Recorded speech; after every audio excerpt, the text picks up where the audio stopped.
درسته. آقای شعله سعدی هم تشریف آوردن. سلام آقای شعله سعدی. درود بر شما، حالتون چطوره؟ خوبید؟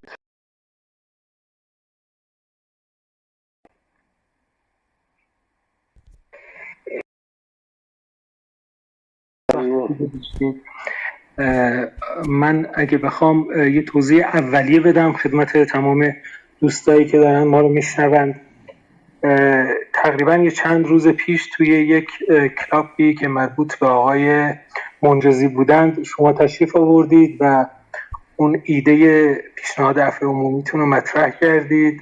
آقای حیدری خواستم که یک نقدی در مورد اون ایده بدن و متاسفانه مدیران اون اتاق استقبال نکردند و این بحث ناتمام موند، یعنی بحث اصلا شروع نشد که بخواد تموم شه و به پیشنهاد من هر دو دوست عزیز قبول زحمت کردند، هم آقای حیدری هم آقای شعله سعدی، و وقت گذاشتن که امشب در مورد اون ایده و نقدی که آقای حیدری برش داره قرار صحبت کنیم. ما آقای امینی هم قبول زحمت کردند.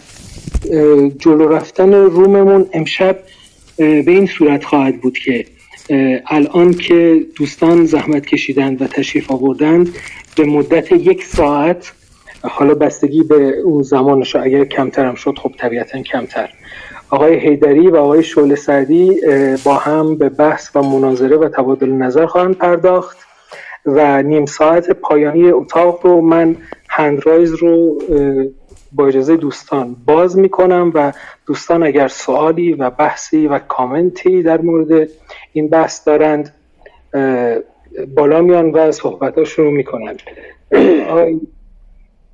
امین، شعله سعدی چیزی هست بفرمایید. خب درود میفرستم خدمت دوستان. ببینید، برای جابجایی قدرت، برای تغییر یک رژیم معمولاً 5 یا 6 شیوه تا حالا تجربه شده در دنیا. یکیش لشکرکشی بیگانگان هست، کشورهای خارجی به کشور دیگه لشکرکشی میکنن، حکومت رو عوض میکنن، مثل مورد عراق و افغانستان و حتی یه جورایی افغانستان سال 1979 80 که روس‌ها اقدام نظامی کردن. البته قبلش چند تا کودتای نظامی در افغانستان کرده بودن، اما اون حکومت خیلی جا نیفتاد. حکومت‌های کودتایی ناچار شدن اشغال نظامی هم بکنن. خب موقعی که چنین اتفاقی میفته، اولا تجربه خوبی نبوده. الان تو عراق و افغانستان اینا تجربه خوبی نیست و معمولا دموکراسی، حداقل دموکراسی توأم با امنیت برقرار نمیشه. الان نه در عراق امنیت هست نه در افغانستان. در لیبی که کار بدتر از جای دیگه هم شد و اگر هم تازه باشه نیروهای خارجی بیان یه حکومت رو ساقط کنن، بعد عوامل خودشون میفرستن اونجا که در واقع قدرت رو به دست بگیرن. بعید میدونم که این روش رو کسی بپسنده. البته بخشی از مردم ما منتظر بودن که حتی میگفتن این نوبت ما بود موقعی حمله به عراق، چرا به عراق حمله کردید؟ برای اینکه زورشون به حکومت خودشون نمیرسه. اون هر اشاره میگه اگر که نادری نیست لااقل سکندری برسان، یا کسی بیاد. خلاصه اینم دلیلش این هست که موقعی که اصلاحات در یک کشور مسدود میشه و مردم زورشون به حکومت خودشون نمیرسه که اصلاحش کنن یا تغییرش بدن، در واقع گرفتار 2 رویکرد میشن. یکیش دپولیتیسم، یعنی سیاست زدا میشن، سیاست میذارن کنار، و یا دومین رویکرد دفیتیسم، یعنی شکست پذیر میشن، میگن خارجی لطفا بیاد ما رو شکست بدید. شاید حمله اعراب به ایران در 1400 سال پیش هم با همین مکانیزم بوده. یعنی نمیشه آدم باور کنه یک مشت آدمای بدوی بیان یه امپراتوری رو بگیرن و پیروز بشن. حتما پذیرش بود از جانب داخل ایران. دومین روش جنگ مبارزه و جنگ مسلحانه هست. این تجربه شده در ایران و در کشورهای دیگه. در ایران چه قبل از انقلاب 57 و چه بعد از اون این تجربه شده و شکست خورده. سازمان مجاهدین خلق، سازمان فدایان خلق، مؤتلفه اسلامی و بعضی از سازمانهای دیگه مبارزه مسلحانه رو آزمایش کردن و شکست خوردن در ایران حتی بعد از انقلاب. و کشورهای دیگه هم این تجربه رو داریم، مثل کلمبیا، مثل ایرلند و جاهای دیگه. این هم هیچ نه پیروز شده و نه اگر پیروز بشه دموکراسی به دنبال میاره. بله ممکنه در کوبا پیروز شده باشه، ولی آیا در کوبا دموکراسی اومد؟ و این هم بنابراین دومین پس شد. اولیش لشکرکشی خارجی، دومیش مبارزه مسلحانه، سومین شیوه کودتای نظامی هست. کودتای نظامی در طول تاریخ فقط یک نمونه رو ما میشناسیم که حکومت مثلا مورد کودتا قرار گرفته، ساقط شده و به دموکراسی منجر شده بعدش.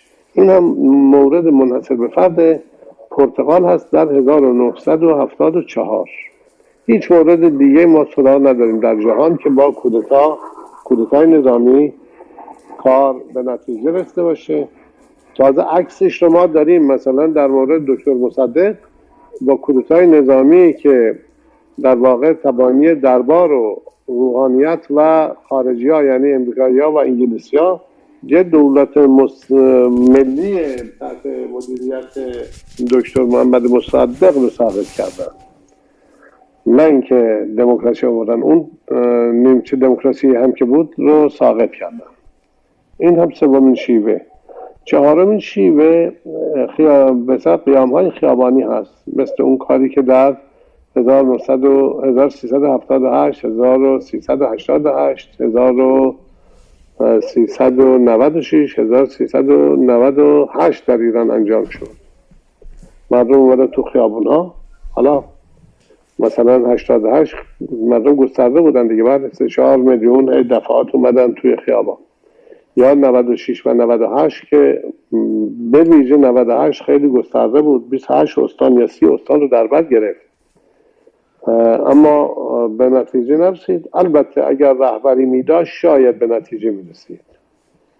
و این شیوه در انقلاب 57 هم انجام شد و به نتیجه رسید. منتها دلیلش این بود که یک رهبری کاریزمایی بالاش بود و توانست همه رو متحد کنه و همه رو تو صحنه نگه بداره، اما اون هم هر روز قیام نبود، هر 40 روز یه بار بود تا این اواخر دیگه، حالا با فاصله های کمتر و نهایتا 21 و 22 بهمن یک قیام خیابانی نهایی شد و انقلاب پیروز شد. و عمده‌ترین عامل پیروزی این بود که مدیریت میشد، یه رهبر کاریزمایی بود و اداره میکرد. و نمونه آخر همین نافرمانی مدنی هست و اعتصابات. البته حالا شما در قالب انقلاب‌های مخملی رنگین فلان اینا هم میتونید دوباره نمونه‌های داشته باشید، مثل گرجستان، مثل اوکراین، مثل تونس و حتی مصر. ولی یادمون باشه که مصر چون رهبری نداشت واقعا، با اینکه انقلاب پیروز شد اما دوباره ارتش اومد اون رو مصادره کرد، برگردوند. لذا در هر شرایطی اگر که قیام‌های مردم رهبری به اصطلاح معتبر و دارای قابلیت باشه، احتمال موفقیتش زیاده. اگر اون نباشه، حتی اگر که انقلابشون در یه مرحله پیروز هم بشه، دوباره ممکنه توسط نیروهای دیگری در واقع مصادره بشه.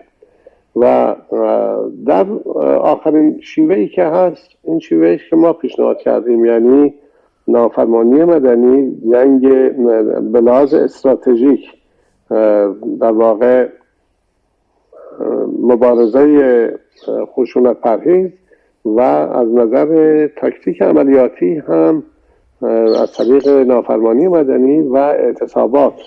البته ممکنه هم این شیوه نهایتا منجر به یک اقدام خیابانی یا یک قیام خیابانی هم بشود که در اون صورت دوباره در چارچوب همین مبارزه خشونت پرهیز و اون تاکتیک هایی که عرض کردم تعریف میشه. حالا سوالی که در واقع برای اون ما خدمتتون رسیدیم پیشنهادی بوده که ما دادیم در اندیشه راه سوم راه نجات ایران که الان دیگه تبدیل شده به یک جنبش پیشتاز و فراگیر در کشور و اون این است که ما دو گزینه در مقابل حاکمیت ایران قرار دادیم، در مقابل مهندس خامنه‌ای قرار دادیم و گفتیم که اولویت ما این است که قدرت رو به مردم از طریق مصالحه واگذار کنیم و که در این صورت ما عفو عمومی اعلان میکنیم. یعنی ما که میگم منظورم ملت ایران هست و این هم دو تا شرط داره. یکی این که مردم ایران این پیشنهاد ما رو بپذیرن و تأیید کنن و دوم این که حکومت هم این پیشنهاد رو بپذیره و در عمل اقداماتی بکنه که نشون دهنده تسلیمشون به این پیشنهاد هست و این انتقال قدرت میخواد از طریق مصالحه انجام بگیره. ما تا کنون علائمی رو که دریافت کردیم خلاف اون رو نشون میده. یعنی حتی الان که این انتصابات پریروز نشون داد که مهندس خامنه‌ای ولکن نیست و میخواد به هر ولو از طریق تقلب هم که شده در قدرت بمونه. خب به هر حال یکی از شرایطش این بوده که مردم بپذیرن و دوم اینکه حاکمیت این پیشنهاد رو بپذیره در عمل که در اون صورت یک عفو عمومی هم داده خواهد شد. و اما برای اینکه آقای خامنه‌ای اراده ملت ما رو بدونه که تا چه میزان قوی هست و خلل ناپذیر هست، یک گزینه و آپشن دوم هم ما در کنارش قرار دادیم و اون صدور یک کیفرخواست بلند بالا هست که قرائت کردیم. هم متن مکتوبش هست و هم به صورت یک کلیپ 45 دقیقه‌ای این خود بنده قرائت کردم، ضبط شده، پخش شده و به هر حال گفتیم دو آپشن هست: یا انتقال قدرت از طریق مصالحه و یا انتقال قدرت از طریق محاکمه. حالا انتخاب بکنید. اگر که از طریق مصالحه باشه اون وقت وعده اون عفو عمومی هم داده شده که حالا مورد اعتراض دوستانی هست که من توضیح میدم چرا این پیشنهاد رو ما کردیم. در واقع ما اگر که بگیم حتما ما از طریق قیام مسلحانه و قیام قهرآمیز حکومت رو پس میگیریم، در واقع هیچ راه گریز آبرومندانه برای حکام فراهم نمی کنیم. در سیاست شما با این موقع طرف میخواد شکست بخوره، راه آبرومندانه برای قبول اون شکست رو بهش بدید، نشونش بدید و که بتونه یه پوزی هم بده به مثلا ملتش، بگه حالا من اینجا شکست خوردم ولی در مقابل اون امتیازی که دادم یه امتیازی هم گرفتم. این تو سیاست خیلی خیلی متداول هست و در واقع دو سه تا حسن داره این شیوه. اولا موجب ریزش نیروهای سرکوبگر میشه، چون امیدی دارن که در آینده مثلا مورد عفو قرار بگیرن.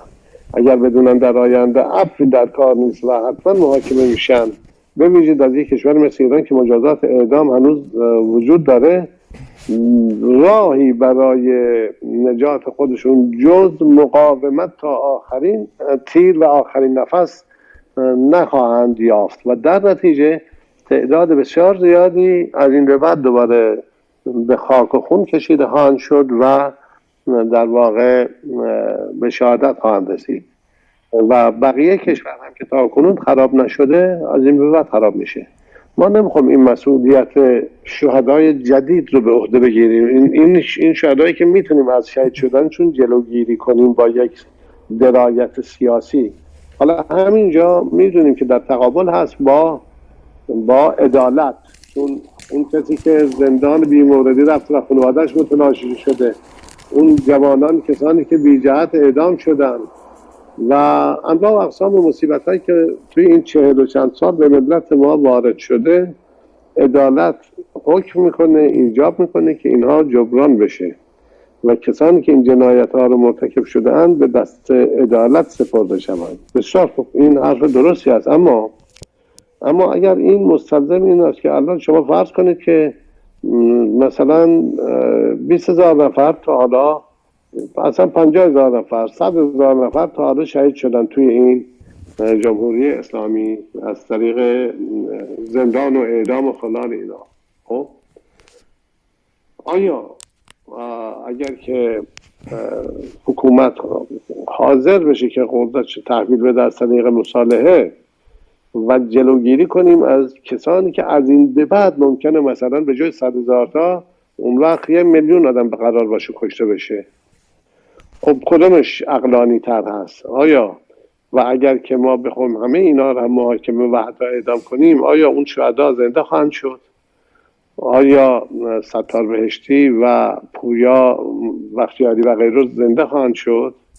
اونایی که تو زندان بودن و شکنجه شدن، مثل خود من که شکنجه شدم، آیا این شکنجه آثارش از بین میره؟ اینا که نمیشه که. لذا ضمن این که در عصر جدیدم توی این مثلا حداقل نیم قرن اخیر ما تجاربی داریم برای انقلاب‌های مخملی و بدون خونریزی یا کم خونریزی. لذا در مقابل دو عدل، دو عدالت و دو حق قرار میگیریم. یکی حق و عدالت، این که کسانی که بهشون آسیب رسیده، خانواده‌هایی که بچه‌هاشون از دست دادن و اینها باید احقاق حقوقشون بشه و مجرمین رو مجازات کنن، این یه حقه. و حق دیگری که به نظر من بزرگتر خواهد بود این هست که مثلا چند برابر اون کسانی که تا حالا آسیب دیدن و شهید شدند و غیره، دوباره از این به بعد این آسیب‌ها رو می‌بینن، چون ما دیگه راهی جز مقاومت برای حکومت قرار نمیدیم و در عمل حکومت مجبور میشه تا آخرین فشنگش رو شلیک کنه. آیا اگر ما بتوانیم جلوگیری کنیم از شهید شدن و تخریب مملکت بیش از آنی که تا حالا بوده و در ازایش فقط این رهبران فعلی و مجرمان فعلی رو مثلا عفو بدیم، آیا بهتر نیست؟ انسان به نظر من بهتر هست. و ضمن این که حتی اگر اینا مجازات هم بشن، که اونایی که شهید شدن و آسیب دیدن که اونا جبران نمیشه که. حالا یه سری جبران های مادی ممکن آدم بتونه خانواده هاشون رو بکنه، اینا مستلزم این نیست که حتما ما روش تهدید رو در پیش بگیریم. در عمل هم روش مبارزه خشونت پرهیز تجربه نشون داده که موفق بوده. حالا اگر دوستانی انتقادی دارن، من در خدمت هستم که دلایل اونها رو هم بشنوم و بپذیرم. ممنون آقای شعله سعدی، ممنون از توضیحاتتون. من فقط یه بار دیگه اشاره کنم گزینه هندرایز فعلا بسته است. بحث اولیه آقای حیدری و آقای شعله سعدی وقتی تموم شد، گزینه هندرایز برای دوستان عزیز باز خواهد بود که اونها هم اگر سوالی دارن بیان بالا و بپرسن. قبل از اینکه آقای حیدری صحبتش شروع کنه، اکبر جان اگر شما نکته‌ای هست بگید، وگرنه آقای حیدری. سپاسگزارم جناب آقای شعله سعدی، همچنین حجی جان از شما و جناب حیدری تشکر میکنم و یه درود میفرستم خدمت دوستان و سروران گرامی که در اتاق حضور دارن. نه من صحبت خاصی ندارم، میکروفون میذارم در جناب آقای حیدری که حالا به بحث اتاق. آقای حیدری بفرمایید. بله، وقتتون بخیر. عرض سلام و درود خدمت دوستان گرامی حضار عزیزی که هستن و کسانی که گویا این دیبیت ضبط میشه و ریکورد میشه. من میخواستم این رو اطلاع بدم خدمت دوستان و کسانی که در آینده صدای ما رو میشنوند. آنچه که اینجا خوشایند از حرکتی است که آقای شعله سعدی انجام دادن و اون هم فراهم کردن یک پابلیک دیبیت. ما معمولا در بستر سرزمین های درگیر سرکوب شده عادت به پابلیک فلسفی و پابلیک دیبیت نداریم. در نتیجه سعی میکنیم هر آنچه را که مورد پسند ما هست در یک نظم توتالیتری هدایت بکنیم. ما با توتالیتاریزم الیتی در سرزمین خودمان، توتالیتاریزم میدیایی روبرو هستیم. انواع و اقسام توتالیتاریزم های مختلفی که به حوزه زندگی اجتماعی، سیاسی و فرهنگی ما ورود کرده. به همین خاطر من از این روحیه چالشی و از این روحیه مبارزه آقای شعله سعدی هم تقدیر میکنم، هم استقبال میکنم از این که برای اولین بار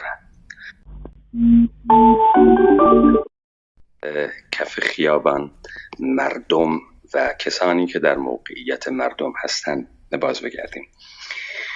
خاطرتون اگر بیاد آقای شعله سعدی، من از اصالت ایده شما پرسیدم. بار اولی که باعث شد شما تشریف بیارید و متاسفانه مجال دیبیت رو برقرار نکردم. من پرسیدم آقای شعله سعدی، کسانی مثل شما رو ما بسیار دیدیم، چه در احزابی به نام اپوزیسیون، چه چهره‌هایی که ناگهان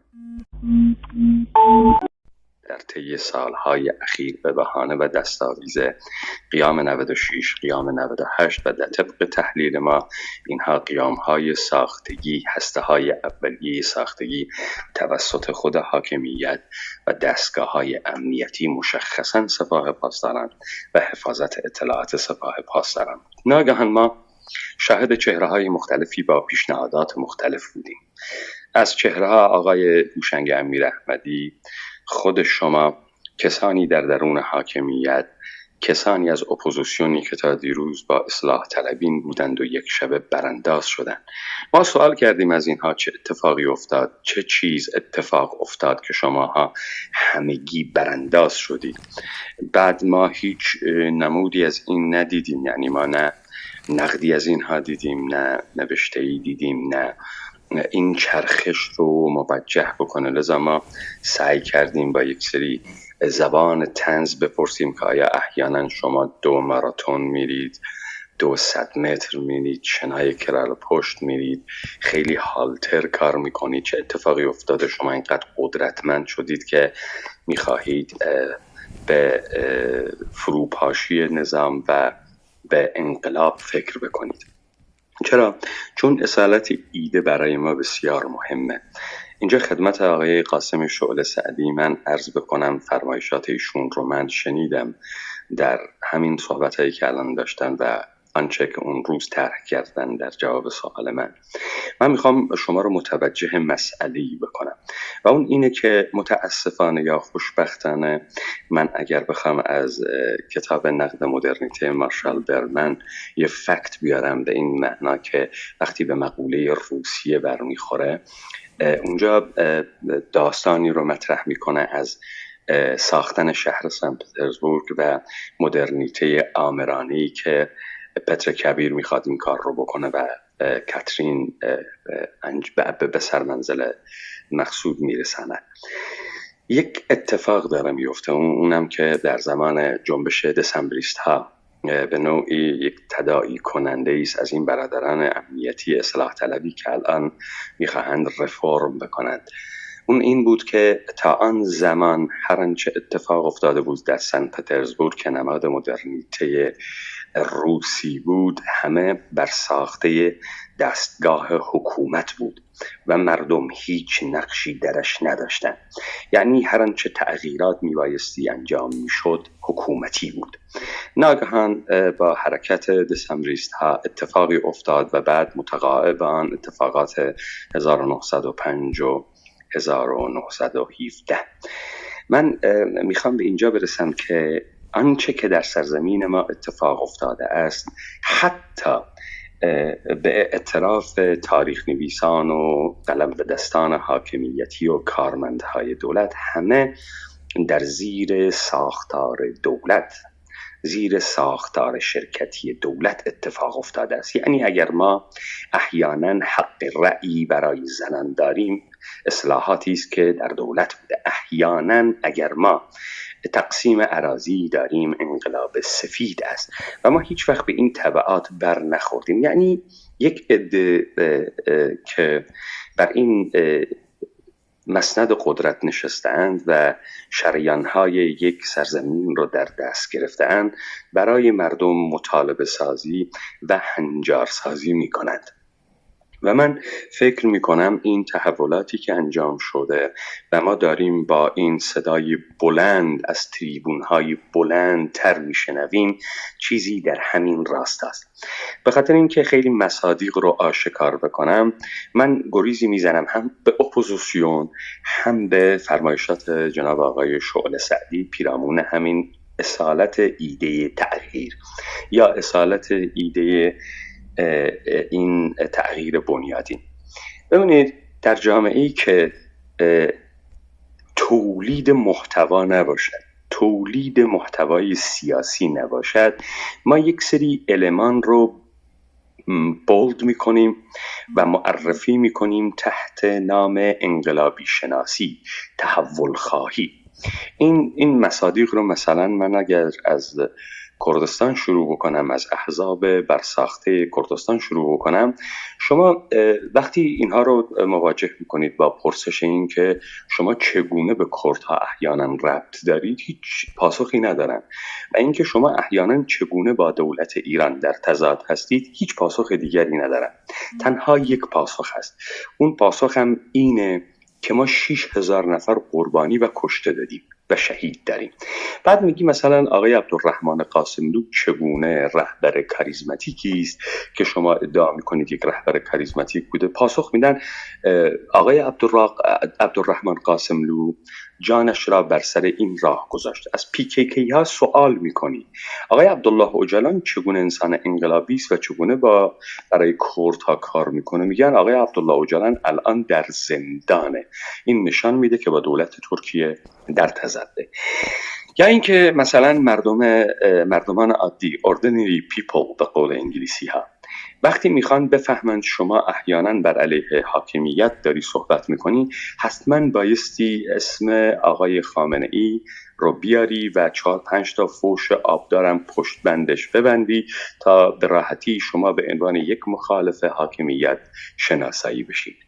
یا اینکه مثلا المان زندان رفتن، بگو من زندان بودم یا شکنجه شدم، اینها به راحتی شما رو تبدیل به یک انقلابی میکنه، به یک تحول خواه میکنه، به یک کسی میکنه که یک اصالت وجودی داری. دیگه کسی زحمت نمیکشه احیانا این محتوای سیاسی رو بررسی بکنه تا بفهمه آیا واقعا یک تغییری موجود است یا ما داریم این نمایش شعبده بازی توسط شعبده‌گر فریب داده میشیم و لذت میبریم از این نمایش. ببینید، ما بایستی یک تعریفی از حاکمیت داشته باشیم، بعد بگیم حاکمیت چه کار میکند. مثلا الان یک سری پیشفرض رو آقای شعله سعدی مطرح کردن، انگاری ما همه دموکراسی رو دوست داریم، بعد همه میفهمیم دموکراسی چیست و احیانا دموکراسی رو باید اینگونه تعبیر بکنیم که حاکمیت مردم است و ما اصلا نمیپرسیم چگونه حاکمیت مردمی هست، یعنی چگونه به ماها قدرت میدهد. من برای این یک مثال رو خدمتون عرض بکنم.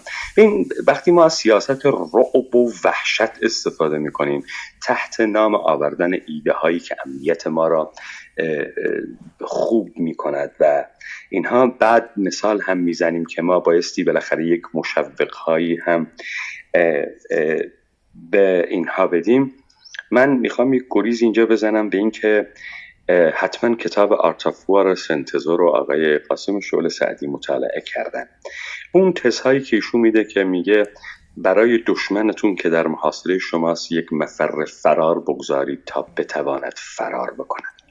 من میتونم این رو بگم: برای تمام دستاندرکاران و همکاران جمهوری اسلامی و دولت ایرانی یک مفر وجود دارد.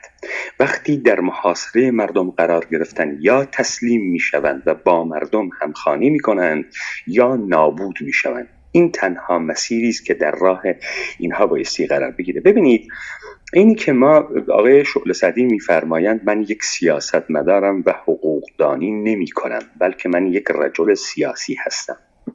من میخوام اینها رو بررسی بکنم از این منظری که وقتی دارن صحبت میکنن ایشون در حوزه سیاسی دارند از اخلاق سیاسی استفاده میکنن.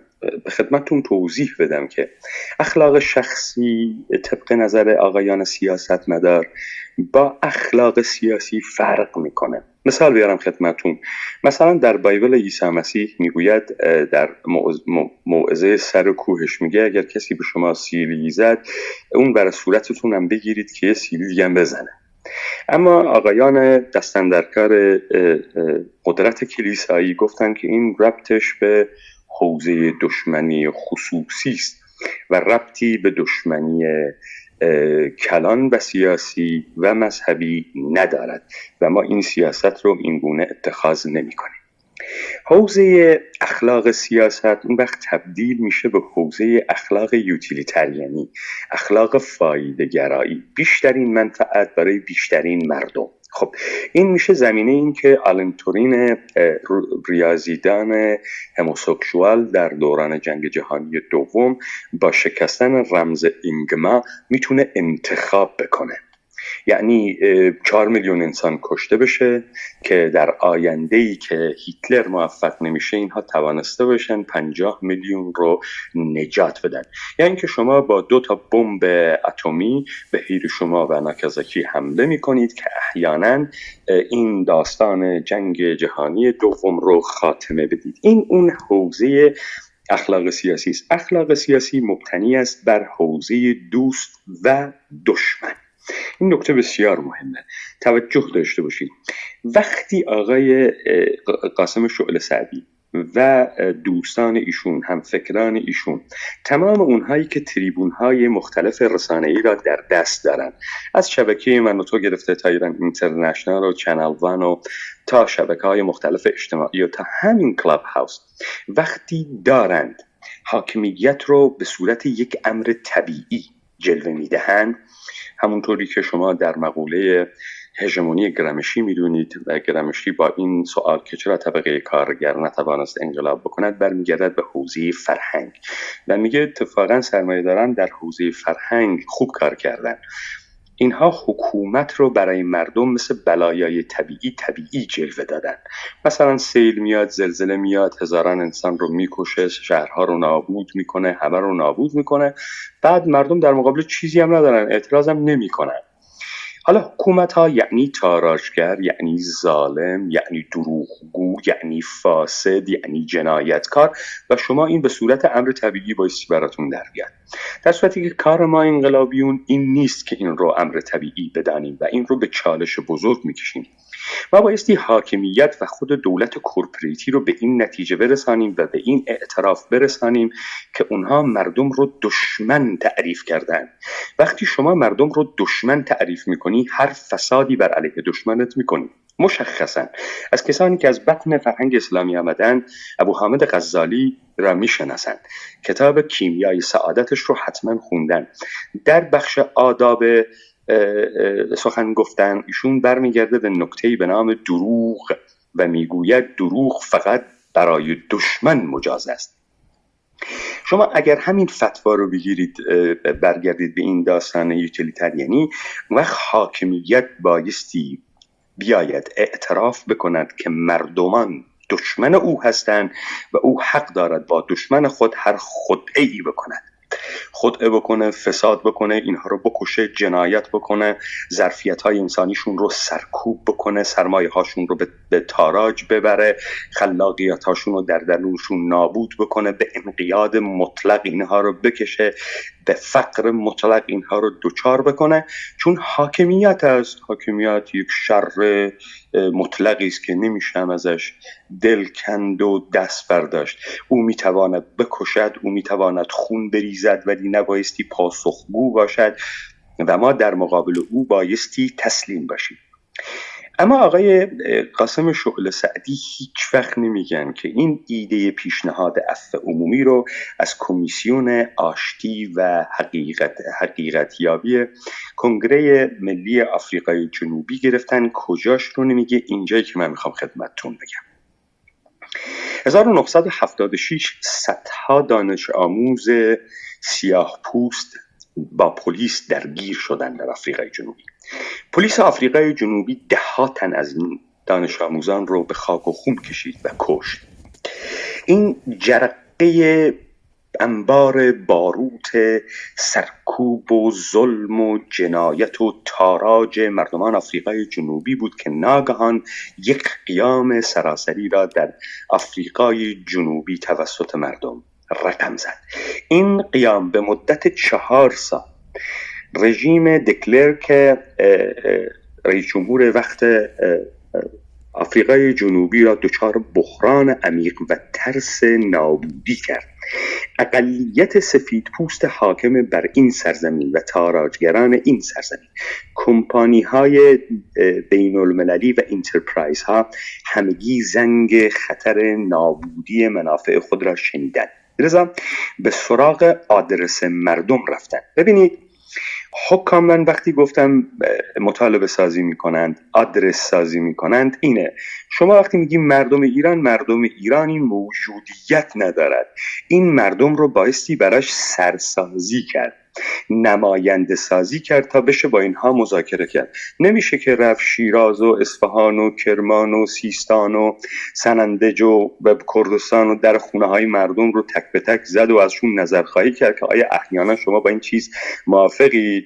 نه، بایستی برای اینها یک سری الیت رو برساخت، مخالف ساخت، اپوزیسیون ساخت، انسان اکادمیک، پروفسور، صاحب نظر ساخت، مفسرین مختلف، برنامه‌های مختلف ساخت، روانکاو، روان درمان و اینها رو ساخت و اینها رو تبدیل به آدرس مردم کرد. تلاطمات انقلابی، من کوتاه میکنم چشم آقای جلال، حداقل اجازه بدید من تیکه رو تمام کنم. شما الان 20 دقیقه صحبت کردید، جمع‌بندیش کنید. بله حتما، چشم. ببینید، آقای نلسون ماندلا به جرم فعالیت‌های مسلحانه در زندان بود. با این بحرانی که اینها بهش برخوردن، چهره نمادین نلسون ماندلا رو گفتن بیایم ازش استفاده بکنیم، با ماندلا معامله کردن و ماندلا نقش ضد انقلاب را بازی کرد، مردم را فروخت، انقلاب را فروخت و آمد گفت که در مقابل کسب قدرت سیاسی تضمین می‌دهیم که قدرت اقتصادی در دست سفیدان بماند. اتفاقی که افتاد، من میتونم 10 فکت بیارم از آقای کاسموس دسموند، کتاب مطرود شدگان. من میتونم فکت بیارم از کسان دیگری که اتفاقات بعد از این داستان رو برای شما نقل میکنن که تا چه میزان فقر، فراکت، گرسنگی بدتر شده است از دوران آپارتاید، جنایت بدتر شده است از دوران آپارتاید. کلامم رو ختم میکنم به این که تمام دوربین‌های دنیا روز آزادی اشویتس رو توسط سربازان ارتش سرخ دیدند، اما هیچ دوربینی بعد ظهر اون روز رو که سربازان ارتش سرخ به زنان اشویتس تجاوز می‌کردند رو ضبط و ثبت نکرد و هیچ وقت اینها رو نگفتند. بعداً در دادگاه‌های مختلف، در تریبونال‌های مختلف از این تجاوزات هم پرده برداشته شد بعد از سالها. مرسی آقای جلال، بفرمایید. خیلی ممنون آقای حیدری. آقای شعله سعدی در خدمت شما هستیم. بله، خب من باید با چند تا سوال، یعنی دیگه اگر نلسون ماندلا هم آدم خائنی هست، انقلاب رو فروخته و مردم رو فروخته، شما چه انقلابی اصیل تو دنیا میتونید معرفی کنید جناب حیدری؟ کدام جریان و کدام شخص رو شما میتونید در تاریخ اصلا معرفی کنید که بگید این یک مبارز واقعی بوده؟ برساخته حکومت نبوده. میتونی یه نفر رو معرفی کنید؟ جناب آقای شعله سعدی، من پاسخ بایستی بدم یا من منتظر بشینم شما صحبتاتون رو نه، بکنید؟ همین الان این رو همین الان این سوال جواب تریبون در اختیار شماست آقای شعله سعدی. های حیدری دیگه نه جواب بده ببینم چیه. شما در واقع هیچ کس رو الان قبول ندارید که اصالتی داشته باشه و چرا آقای ارنستو چه گوارا، آقای فیدل کاسترو در زمان خودشون، بله، و نلسون ماندلا در اندازه چه گوارا هم نبوده؟ نخیر به هیچ وجه. ببینید من نکته رو خدمتتون بگم، اینی که آقای نلسون ماندلا بعد از این کاری که میکنه بهش جایزه نوبل میدن، بعد وقتی میمیره بیش از 60 رئیس جمهور کشورهای مختلف دنیا و 3 رئیس جمهور ایالات متحده آمریکا ایشون رو پیغمبر صلح و آشتی مینامند و سر قبر ایشون ظاهر میشن. خب این داستان داره که من حالا بعداً با فکت و آمار بهتون ثابت میکنم آقای نلسون ماندلا که در سال 2012 کارگران معترض معدنکاران پلاتین انگلستان اعتراض کردن برای حقوقشون، پلیس آفریقای جنوبی 34 نفر رو کشت و این پیغمبر صلح و آشتی، این جایزه نوبل گرفته، سکوت مطلق کرد در مقابل این جنایت فاحش. مرسی آقای. ببینید 1912 آقای نلسون ماندلا چند سالش بوده؟ 1912 عزیز، 2012. 2012 فرمودی؟ چون گفت 1912. نه عزیز، 2012 در آگوست 2012 آقای شعله سعدی. آقای نلسون ماندلا میدانید که هم نماد مبارزه خشن هست، هم نماد مبارزه خشونت پرهیز هست. 27 سال زندان بوده، ممکن بود اعدام بشه. حالا خاطرات شما لابد خوندید. شما اگر که آقای ماندلا رو هم زیر سوال میبرید دیگه ما حرفی واقعا نمیتونیم داشته باشیم. و موقعی که ایدئال شما آقای چه گوارا هست، آقای چه گوارا چند تا آدم کشته خود چه گوارا الان گفتید دیگه؟ نه من گفتم ایشون انقلابی بودن. بله ولی چند تا آدم کشته خود من نقد دارم آقای چه گوارا، بسیار هم هیچ کس بنابراین شما هیچ کس نمیتونی معرفی کنید، حتی اونی هم که معرفی میکنید بهش نقد دارید دوباره خودتون. جناب آقای شعله سعدی، ما در سال 2021 قرار داریم یک تاریخچه و یک تجربه تاریخی از جهان. همین من میگم حتی شما یه نفر رو نمیتونید معرفی کنید که حتی خودت بهش انتقاد نداشته باشی. نمیتونید که، میتونید معرفی کنید. و این بیشتر به نظرم میمونه و بیشتر خیلی نزدیک است به اون تئوری توهم توطئه. یعنی شما من به شما فکت دادم، من الان از شما اصالت ایده پرسیدم آقای شما چه اتفاقی افتاد که این پیشنهاد رو دادید؟ الان من بهتون میگم. اولا خب سوابق من رو بخونید ببینید چی بوده. تو این همون چیزایی شد که من گفتم آقای قاسم شعله سعدی، همون المان‌هایی است که ببین به زعم شما همه الان خانم نسرین ستوده، خانم پورفاضل، آقای نوریزاد، شعله سعدی و همه ما باید بر ساخته حکومت باشیم. حکومت خواسته ما رو بکنه اپوزان و یه اپوزیسیون واقعی وجود نداشته باشه. شما یه نفر رو نمیتونید تو ایران الان معرفی، تو دنیا هم نمیتونید. همه کلونی جمهوری اسلامی هستن به باور من. ولی خب ببینید آقای قاسم شعله سعدی، مردم دارن قضاوت میکنن. نتیجه تفکر شما این است که ما باید مبارزه رو تعطیل کنیم برای اینکه ما متهم به این میشیم که عامل جمهوری اسلامی هستیم و شما هیچ کس رو نمیتونید معرفی کنید تو ایران. حداقل الان که ایران که مسئله‌مون هست بگید نخیر این فرد یا این جریان اصالت داره. ببینید آقای قاسم، من میتونم صحبت بکنم یا من باید سکوت بکنم؟ شما فرمایشاتون ببینید شما پرسش میکنید و من باید پرسش بکنم. بحثی که قرار ما بوده 2 تا بوده. اولا راجع به این بوده که چرا ما پیشنهاد عفو عمومی کردیم. بحثی که توی قرار بوده ما خدمتتون باشیم این بوده. حالا شما بحث اصالت رو هم مطرح کردید. عیبی نداره. اصالت مبارزاتی ما از مسئولیت انسانیمون سرچشمه گرفته. ببینید بنده که تو حکومت بودم که میتونستم تو حکومت بمونم و این فکت هایی که هست که 10 مشکل برای من درست شده، اگه قرار باشه که بنده نتونم شما رو متقاعد کنم که اینها فکت های واقعی هست، خب اصلا بحث علمی نمیشه کرد اینجا که. جناب آقای شعله ببینید. سعدی، من خیلی عذر میخوام. ببینید آه. من احترام بسیار زیادی برای شما و مقام انسانی شما و شهامت شما قائل هستم و این رو صادقانه خدمتتون میگم. آنچه که من میخواستم بگم اینه که من از متن شما به انقلابی بودن، نه انقلابی بودن، شما به دنبال چه هستی؟ به دنبال عدالت هستی؟ به دنبال کسب قدرت برای مردم هستی؟ یعنی من بی قدرت صاحب قدرت بشم؟ بذار من یه فکت خدمتتون بدم. 22 بهمن 57 در همون قسمتی که شما بهش میگی کردستان، در همون شهری که بهش میگی تهران، در همون شهری که بهش میگی شیراز، مردم در اسلحه خانه ها را شکستن، صاحبان اسلحه شدن، هیچ کسی قتل نکرد، هیچ کسی غارت نکرد. در کردستان کمیته ها درست شدن، شوراها درست شدن، هیچ کسی فسق و فجوری نکرد. اما چه چیز باعث شد مردم رو در هم کوبیدن؟ این که حکومتی بایستی باشد، او فقط بایست قدرت داشته باشد، او بایستی. اینجا آنچه که از مردم ستانده شد قدرت مردم بود. تمام قدرت رو از مردم گرفتن، شروع شد به انگو برچسب زدن، دشمن خارجی بودن، تجزیه طلب بودن، منافق بودن، کمونیست بودن، لیبرال بودن. فقط حاکمیتی میخواست یک اقتدار مطلقی را بر این جامعه تحمیل بکند. شما دارید مردم رو از هرج و مرج میترسانید. کسانی مثل محمد علی کاتوزیان داره یک تاریخ جعلی رو برمیسازه، بهش میگه تاریخ هرج و مرج، استبداد، یک سیکل هرج و مرج، استبداد. من معتقد نیستم که مردمان ما گرگ هستن. من معتقد نیستم که مردمان ما اگر حکومت نباشه همدیگه رو تکه پاره میکنن.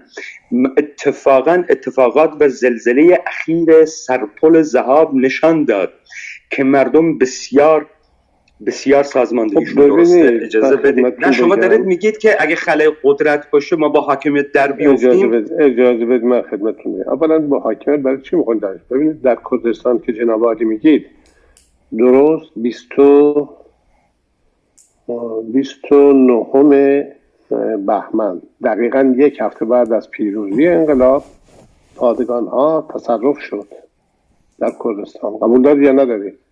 بله، حق مردمه که اسلحه داشته باشن، بتونن. حق مردم، اگر همه مردم ایران بعده، ولی اگر همه مردمان این سرزمین، همه آباد مردمان این سرزمین باعث قدرت داشته باشن، اسلحه داشته باشن. حتی توی امریکا الان این که تفنگ آزاد هست و نه بحث هست. تو اروپا الان شما کجا هستی؟ من در بریتانیا هستم آقای شعله. در بریتانیا تفنگ آزاده داره از مسیر خارج میشه. نه من فکر میکنم اگه پرسش و پاسخی بشه اون وقت میشه اینها رو بهش پرداخت. ببینید الان من یک سری مسائل رو مطرح کردم، شما پاسخ ندادید. شما اصالت ایده رو نگفتید. چرا ما باید این رو بپذیریم نگفتید. ببینید بنده میگم اصالت مبارزاتی من از انسان بودنم نشأت میگرفت. من به دنبال چه هستید آقای شعله سعدی با این من به دنبال قدرت هستم برای اینکه ملتم رو نجات بدم. و الا بنده توی قدرت بسیار عالیه. من دوست دارم شما به دنبال قدرت هستی، منم به دنبال قدرت هستم. خب بله من دروغ نمیگم. ولی قدرت من مردمم عزیز. من در موضع، ببینید من یک نکته خدمتتون بگم. آقای قاسم شعله سعدی، شما حتما با جنبش سیاهان آفریقا آشنایید، سیاهان آمریکا. اینجا ما مارتین لوتر کینگ رو داریم که یک سخنرانی مشهوری داره به اسم I have a dream. نمیگه I have a plan، ولی شما پلان دارید. ببینید شما الان در پوزیشن هستید. اتفاقا کار من بهتره به خاطر اینکه اون دیریمی که آقای مارتین لوتر کینگ میگفت شاید مبهم بود، ولی بنده برنامه ارائه دادم. این که بهتره که مردم ایران این برنامه رو بخونن ببینن میپسندن یا نمیپسندن. من تو ذهنم نبوده که مثلا میخوام عفو عمومی بدم اگر قدرت از طریق مصالحه به مردم واگذار شد. شفاف و خیلی صریح در اختیار مردم قرار دادم. گفتم 2 شرط داره. یک، مردم ایران این پیشنهاد بنده رو بپذیرن که اگر پذیرفتن خودش میشه قانون، خودش میشه عدالت. دوم اینکه حکومت هم بپذیره. دیگه از این شفافتر بهتر مگه میشده کار کرد؟ به خاطر شفافیتی که من داشتم، در حالی که در سیاست شما میدونید که پنهانکاری هست، پدرسوختگی هست، خیلی چیا هست. بنده که شما میدونید اتفاقا من دکترای علوم سیاسی دارم، این چیا رو به لحاظ تخصصی وارد هستم، بلد هستم. بنابراین ولی چون با مردم خواستم صادق باشم، خمینی یک بار گول مردم ما زده، اول اعتمادشون رو جلب کرده، بعد به این اعتماد خیانت کرده. بنده نمیخوام هم چیکار کنم، میخوام این منشور رو ارائه دادم به مردم ایران. ببین بسیاری از دوستان شما، ما صحبت‌های چند ماهه داشتیم راجع به فدرالیسم. من گفتم نمیپذیرم فدرالیسم. ممکنه الان هم شما دلخور بشید، الان توی این اتاق هم دوستان کرد هست، اونا هم ممکنه دلخور بشن. خب ولی گفتم که فدرالیسم در واقع رمز عبور تجزیه هست. بدنام شده این کلمه، ولی ما می توانیم با دو مکانیزم مشکل رو حل کنیم. یک، اعلامیه جهانی حقوق بشر و در واقع رفع هر گونه تبعیض جنسیتی، مذهبی، قومی، سیاسی و غیره. این یک. دو، عرض کنم که موقعی که به حقوق شهروندی مساوی میرسیم، مسئله دیگه حل. برای که اعلامیه جهانی رو که حقوق بشر رو که پذیرفتیم، به اعلامیه جهانی هم میرسیم. الان دوستان ما گفتن کردستان باید فلان اختیارات داشته باشه. گفتم مگر فارس اون اختیارات که شما میگید داره؟ مگر اصفهان داره؟ شعله سعدی، من خیلی عذر میخوام از حضورتون، به خاطر اینکه شما بیشتر به بحث آشنا بشید. ما کرد رو نه زبان میدانیم، نه قوم میدانیم، نه یک سری المان‌های فرهنگی. ما کرد رو یک جهان بینی میدانیم، سرزمین رو از آن خودمان میدانیم، از کنارهای دریای مدیترانه تا عمان رو هم این سرزمین میدانیم. در نتیجه نه تجزیه اینجا اتفاق میفته. آنچه که ما فکر میکنیم از مردم ستانده شده از قدرت. آقای شعله سعدی اجازه بدید. ببینید من بهت گفتم ما دو تا مکانیزم داشتیم که اعلامیه جهانی حقوق بشر قدرت برمیگردونه به مردم، دموکراسی برنمیگردونه، در هیچ جای دنیا برنگردونده. آقای شعله سعدی، شما فکر میکنید نه خیر، شما فکر میکنید در آمریکا، در بریتانیا، در اروپا حال مردم خیلی خوبه، داریم استناد به این کشورها میکنی. نه خیر، اینجا مردم قدرتن، مردم له شدن، مردم در انقیادن. شما جنبش های اینجا رو نمیشناسید، انقلابی های اینجا رو نمیشناسید. خب این وضع ادامه پیدا میکنه. این صدای بی قدرتان است آقای شعله سعدی. این صدای مردم است. انگلیس و امریکا و اینا به دموکراسی نرسیدن. اون وقت خود توی ایران به کجا برسید شما؟ ما میتونیم، اجازه بدید آقای قاسم شعله سعدی، شما دارید ظرفیت خلاقیت رو در ما میکشید. شما دارید از بالا برای مردم نسخه میپیچید. همون حرفی که من با مثالی که از کتاب مارشال برنمن در مورد روسیه زدم داره اتفاق میفته. شما به طور کلی در طول این تاریخ مردم رو حذف کردید. کاری که جمهوری اسلامی تونسته بکنه دیسوشیالایز کردن مردم ماست، منزوی کردن جامعه رو نابود کرده. ببینید من گفتم از طریق اعلامیه جهانی حقوق بشر و سیستم عدم تمرکز میتونیم نظر کردها، بلوچها، ترکمنها، عربها، همه اقوام، همه مردم ایران رو جلب کنیم. قوم سازی و اقلیت سازی کار حاکمیت است که مردم را منشق بکند. آقای شعله سعدی، شما باید بیاید یک مثلا یک فرهنگ سازی جدید بکنید، یک دایره المعارف بیارید. نه فرهنگ سازی نیست آقای شعله سعدی، در هم کوبیدن ابزارهای حاکمیت هست. نگاه بکنید، من سوالم اینه شما چی چیزی میخواید که تو اصفهان هست، توی شیراز هست ولی توی مثلا کردستان نیست؟ چیه اونجا؟ چی هست که اینجا نیست؟ نه تو اصفهان، نه تو شیراز، نه تو کردستان مردم قدرت ندارند. اگر مردم صاحب قدرت بشوند، تبعیض‌ها هم از بین میرود، تاراج ثروت اتفاق نمی افتد، انقیاد اتفاق نمی افتد. شما مقوله قدرت رو حذف میکنید. شما هیچ جای دنیا رو قبول ندارید که نمیپذیرید که تو دنیا چه ایرادی داره؟ چطوره که انقلاب کوپرنیکی چیز قشنگیه، خدا رو از گردونه خارج میکنن، بشر رو محور جهان میکنن، چیز خوشگلیه. چطوره که اندیشه های آقای امانوئل کانت خیلی اندیشه های انقلابی هست، چیز قشنگیه. چطوریه که انقلاب در تمام حوزه ها خوبه، چطوره که مدرنیته هر آنچه سخت است و استوار است دود میکند و بر هوا میبرد. شما بایستی در درون مدرنیته آمادگی تحولات، یعنی شما آبادی رو از تخریب شروع میکنیم، ما بایستی عادت بکنیم به این مدرنیته. ولی چطوره در حوزه سیاسی ما بایستی به یک رکود و به یک مرداب زدگی دوچار بشیم و تمام این قدرت بایستی در دست یک عده طبقه اولیگارش قرار بگیریم. چیزی که شما دارید میگید اینه، ما عفو عمومی میگیم، شکل حاکمیت رو عوض میکنیم، تمام اقتصاد و ساختار و قدرتی که موجوده تکون نمیخوره، مردم از این مفلوکتر میشن. کی گفته این رو؟ شما گفتید آقا، شما مدلتون رو ببینید. من وقتی از اصالت ایده میگم آقای شعله سعدی، محتوای سیاسی من در این طرح‌ها نمیبینم. من که منتشر کردم مکتوب دیگه، موقع چیز مکتوب و صریح هست که من الان نقد کردم، من الان این فرمول شما رو نقد کردم آقای شعله سعدی. ولی شما دارید اجازه بدید، شما دارید ما رو به وادی‌های مختلف دیگری میکشانید. مثلا شما فرض کردید که من کردم، بعد احیانا فکر میکنم که من قومم، بعد حالا من فدرالی هم میخوام. نه اینطوری نیست. فرانسوی ها میگن نی فوا سان لوا، یه کسی که نه به ایمان توجه داره نه به قانون.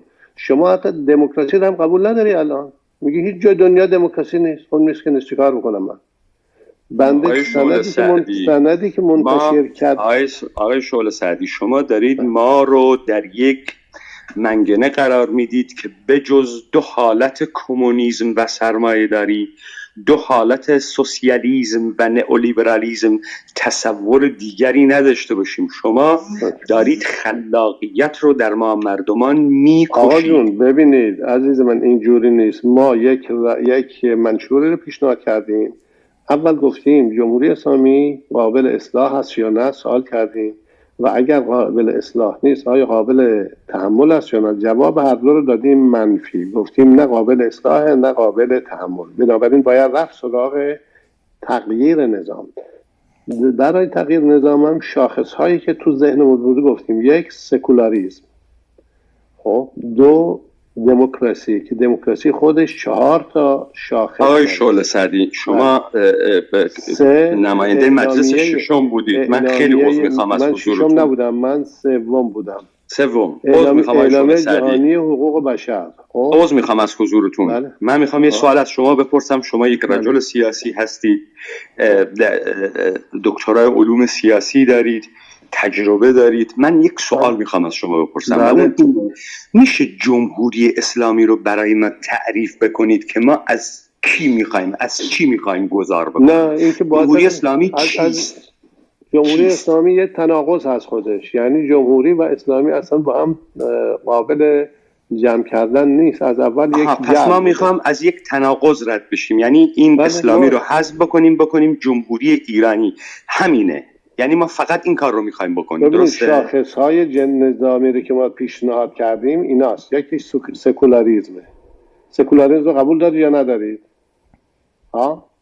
میگیم 43 سال حکومت دینی بوده، الان دیگه باید دین بره کنار، کاری به دولت و حکومت و قدرت نداشته باشه. دموکراسی رو میخوان به خاطر اینکه قوه قضاییه مستقل و سالم میخوان، پارلمان قوی برآمده از آراء رقابتی سالم، آزاد و عادلانه میخوان. ضرورت این قضیه این است که آزادی احزاب، انجمنها، بیان، عرض کنم رسانه و انواع اقسام سندیکاها و غیره تضمین بشه. و چهارم این که مقامات برای دوره معینی اون هم از طریق انتخاب مردم باید بر سر کار باشن. بعدم خداحافظ، 4 سال 5 سال هر چیز در اون مدت هم باید جواب بدن.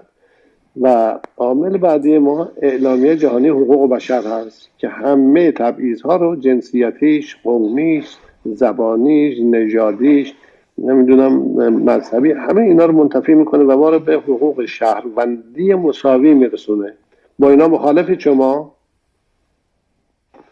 بله به همشون مخالفم آقای قاسم شعله دیگه سعدی. اجازه شما بدید موقعی که مخالفید نه اجازه بدید آقای شعله سعدی، شما تعریف نکردی جمهوری اسلامی کیه. شما گفتی یه تناقضه، ما میخوایم این تناقض. حالا اجازه بدید تا من توضیح بدم. ما از این وضع موجود میخوایم عبور کنیم بریم. این حالا اصلا خوب یا بد، ما با این نظام جمهوری اسلامی که مردم دیروز پریروز رأی منفی بهش دادن، رأی ندادن و یه نه بزرگ بهش گفتن، میخوام مثل مردم ما هم کنار بگیریم از این جمهوری اسلامی عبور کنیم بریم. حالا پرسپکتیو و چشمانداز آینده رو باید روشن کنیم برای مردم. ما مثل آقای رهبر سیاه‌پوستان امریکا یک دیریم نمیخوایم ارائه بدیم که تو دل خودمون هست. ما گفتیم دیریم ما، رؤیای ما اینا: سکولاریسم، دموکراسی، اعلامیه جهانی حقوق بشر. شما قبول اینا را قبول ندارید اصلا بس لازم نیست بحث بکنیم. آقای شعله سعدی خیلی ممنون. آقای هیدری خیلی ممنون. ببخشید من وسط بحثتون میام.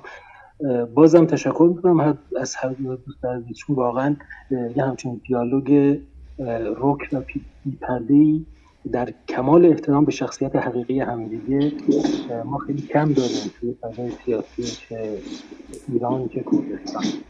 من فقط چون ما قول داده بودیم، هماهنگ کرده بودیم با آقای شعله سعدی که 1 ساعت و نیم هست اتاق.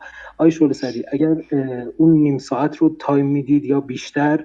نه بیشتر نه، من چون به جای دیگه باید برم آخه. میدونی که من هر ساعت الان تا صحبت کرده بودیم. بله. آقای شعله سعدی گفته بودند که 1 ساعت و نیم وقت دارن. پس اگر اجازه بدید من گزینه هند رایز رو فعال میکنم که اجازه بدیم که دوستان هر کس سوالی داره بالا بیاد. فقط سوال ها لطفاً در 2 دقیقه باشه که این دقت کنید که ما نیم ساعت فقط وقت داریم.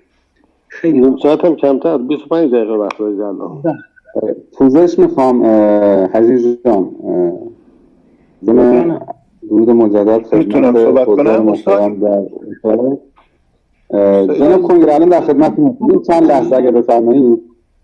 با توجه به اینکه ما ساعت 11:30 هم اتاق این روم دیگه داریم بعد اونجا حضور پیدا کنیم، اگر دوستان لطف کنن سوالاتشون رو خیلی محدود و در 1-2 دقیقه سوالاتشون رو بپرسن و از جناب حیدری و آقای دکتر شعله سعدی هم می‌خوایم که پاسخ‌هاشون خیلی کوتاه باشه که بتونیم به تمام سوالات پاسخ بدیم. ممنونم. فرصتی هست؟ نوبت منه؟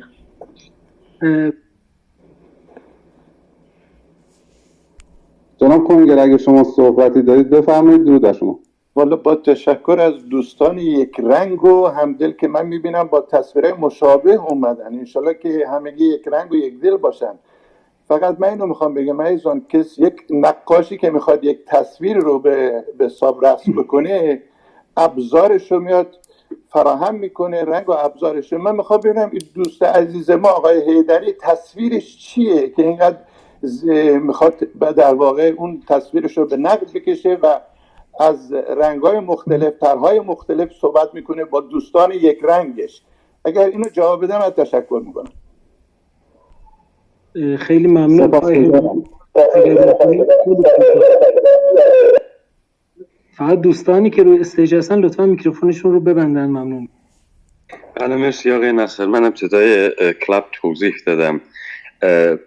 من پیمان حیدری هستم، الهام بخش یک جنبش یا یک جریان انقلابی، یک ایده انقلابی هستم، فرد نیستم و آنچه که شما دیدید کاریه که پیروان این متن انقلابی به عنوان، یعنی با الهامی که حتما از گای فوکس گرفتن در فیلم و فور وندتا، میخواهند بگویند که گفتمان انقلابی که متن انقلابی موجود است، ما مردم هستیم. بله خیلی ممنون. آقای جوابشون رو بدم عزیزم؟ بفرمایید. والا دوست نازنین من اینو توجه داشته باشید، تمام اون مسائل و اون رسم و نقاشی که میخواید بدید اینه که دنیای ما درد مشترک داره. ما باید به آزادی برسیم که خودمون بر سرنوشت خودمون حاکم باشیم، وگرنه اگر بخوایم همدیگه رو به نقد بگیریم و بخوایم یک تصویری از اون ذهن خودمون به مردم نشون بدیم، این ما رو به یک رنگی نمیرسونه. همینطور که دوستای یه رنگتون همیشه در صفحه هستن و الان هم هستن، اگر بخوایم یه رنگ فکر کنیم، بتونیم با آزادی فکر بکنیم، بتونیم از اون دردی رو که شما به خوبی میدونید، به خوبی تشخیص میدید که دنیای ما با اون درگیره، اجازه بدید تمرکز کنید، همراه باشید، همرنگ باشید تا ما به اون نقطه نظر مشترک برسیم. این رسمش نیست بیایم ساعتها صحبت کنیم با یک تصویری که تو ذهنمون داریم. بهتره ما بتونیم تصویرامون رو یک دست و یک رنگ بکنیم تا بتونیم با یک استراتژی هممون به اون اهداف برسیم. فرق نمیکنه، انسان ها با هم برابرن، چه کرد چه قومیتی دیگه. باید در حد اعلا با این همه ذخایر و منابعی که داریم انسان ها زندگی کنن.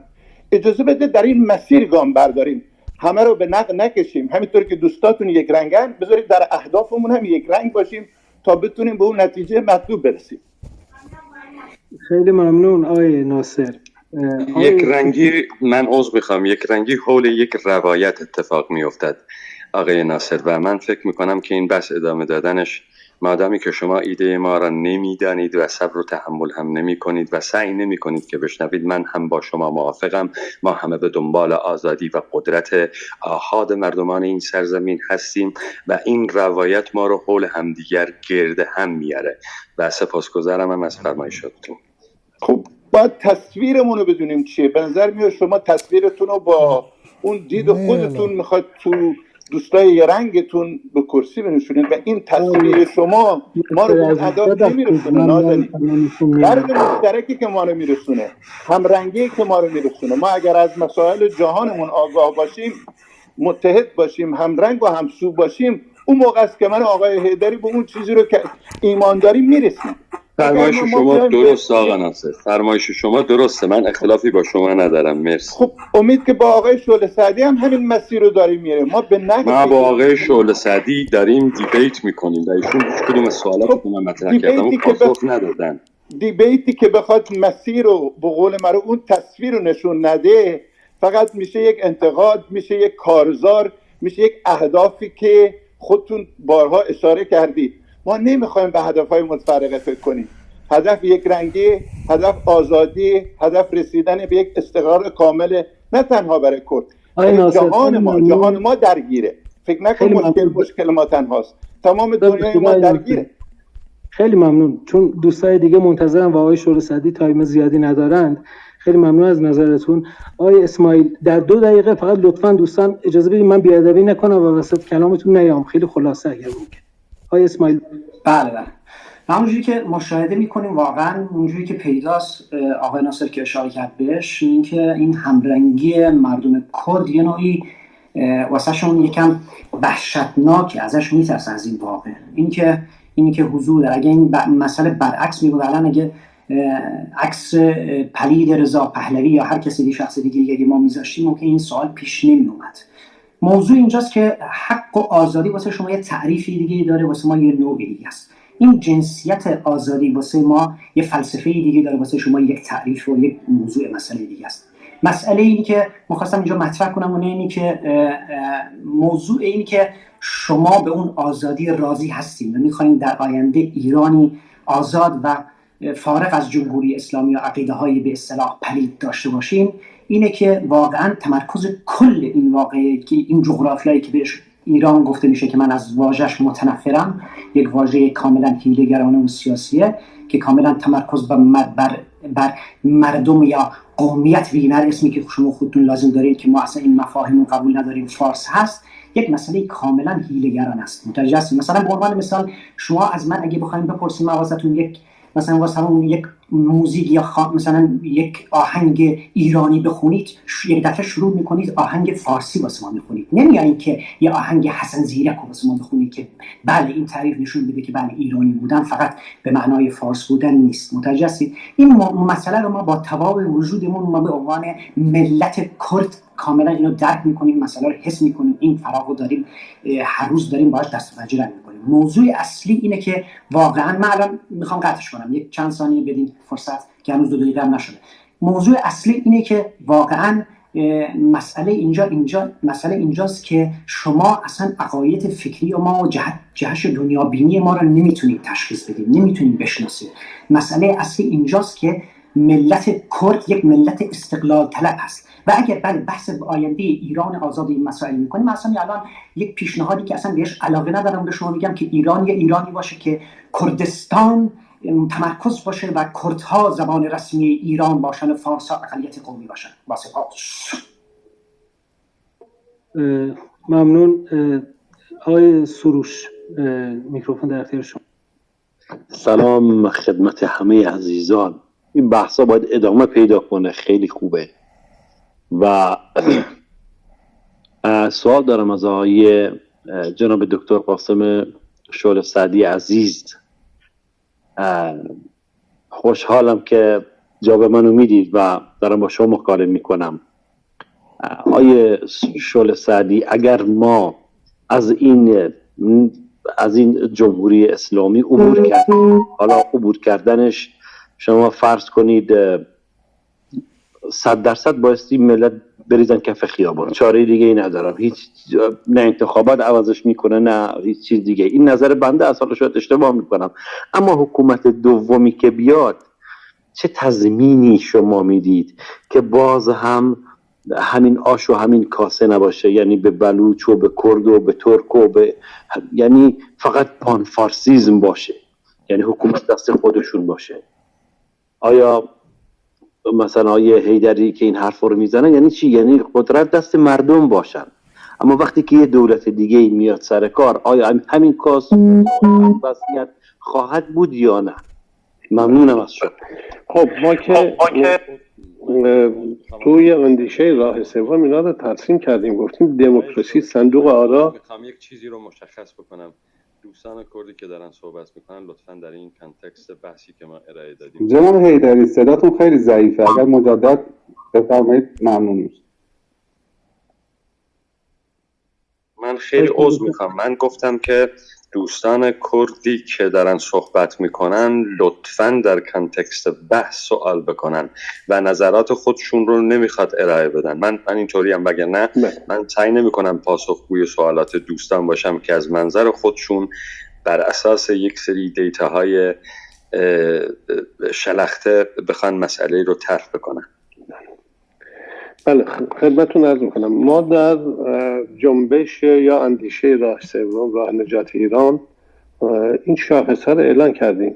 دموکراسی و سکولاریسم و اعلامیه جهانی حقوق بشر رو دیگه یک امری است که همه دنیا قبول دارن. من تعجب میکنم که چرا مثلا آقای حیدری اینو نباید قبول داشته باشه.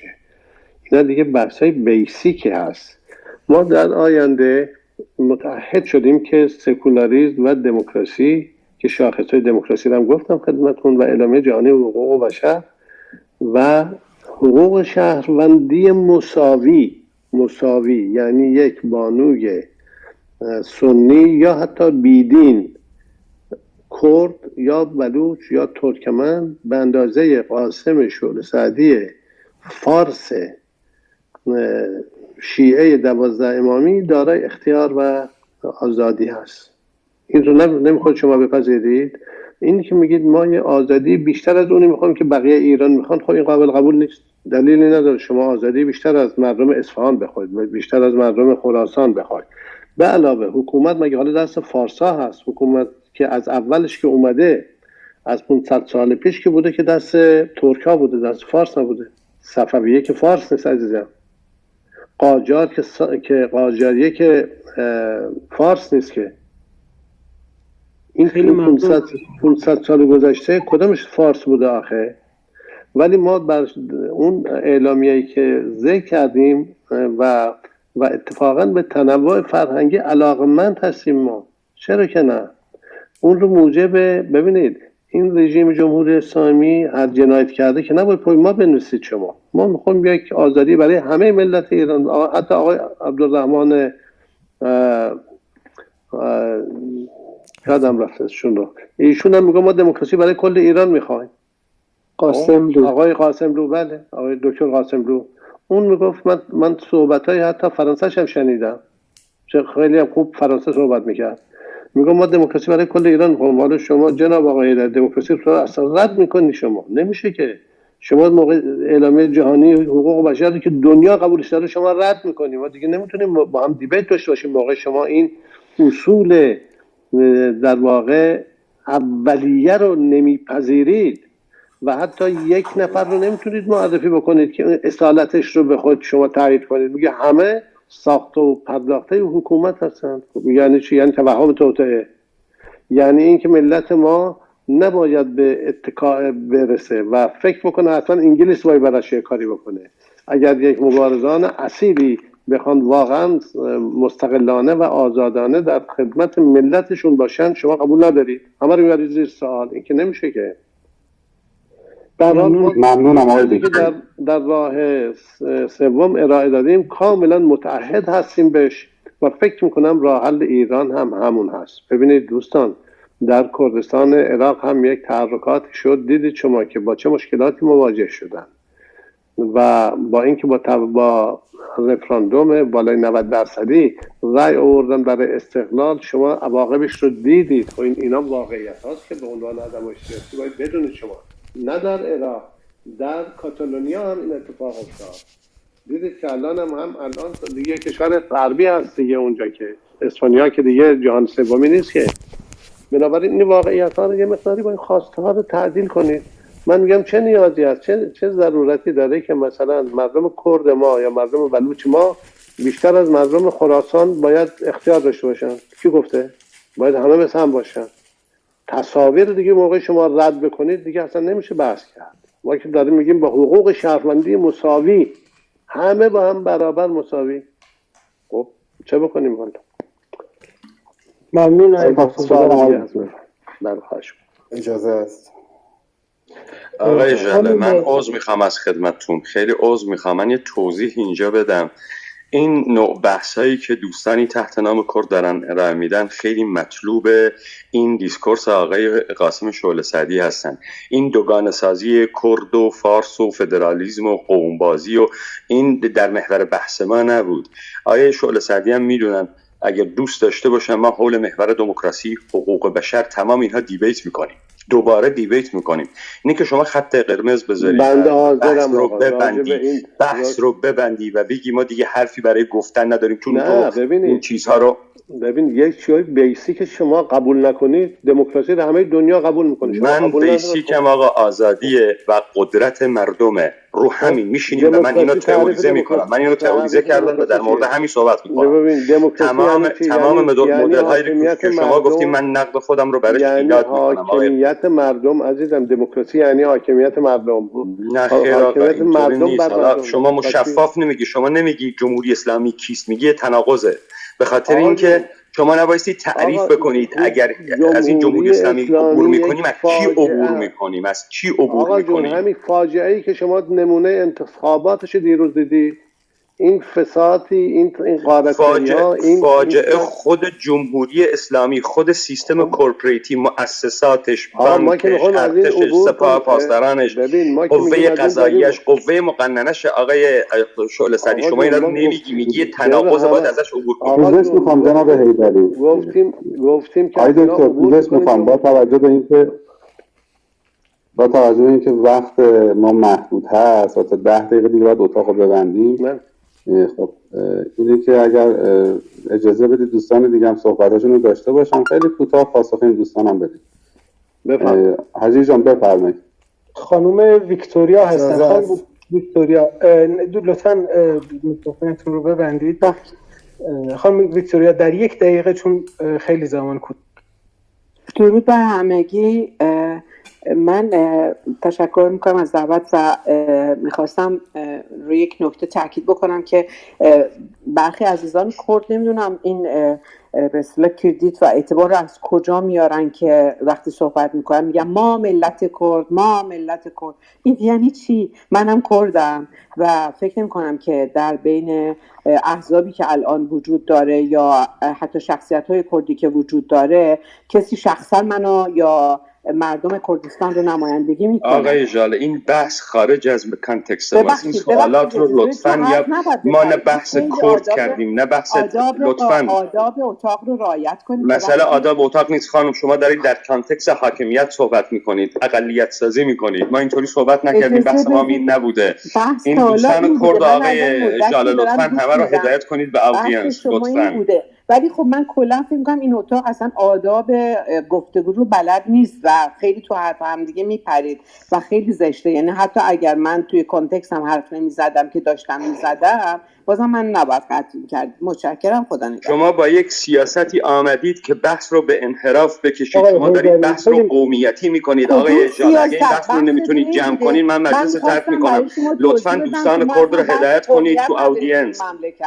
ما اصلا بحث قومیت نداریم. بحث اینه که حقوق سیاسی، اقتصادی، فرهنگی، اجتماعی اقوام ایران باید به رسمیت شناخته بشه. و سلام. براش هم فرمول دادیم، براش هم کلی طراحی کردیم و میخواستم دولت غیر متمرکز رو توضیح بدم که معنیش یعنی چی، مدیریت منطقه‌ای یعنی چی، تحقق مطالبات سیاسی اقتصادی مردم کرد یعنی چی. ولی شما اجازه نمیدی، فقط دوست داری همینجور جر و بحث کنی. آقا میخوای بحث مفید بکنی، اجازه بده بحث مفید میخوام بانو ویکتوریا بحث شما ربطی به بحث ما نداره خانم.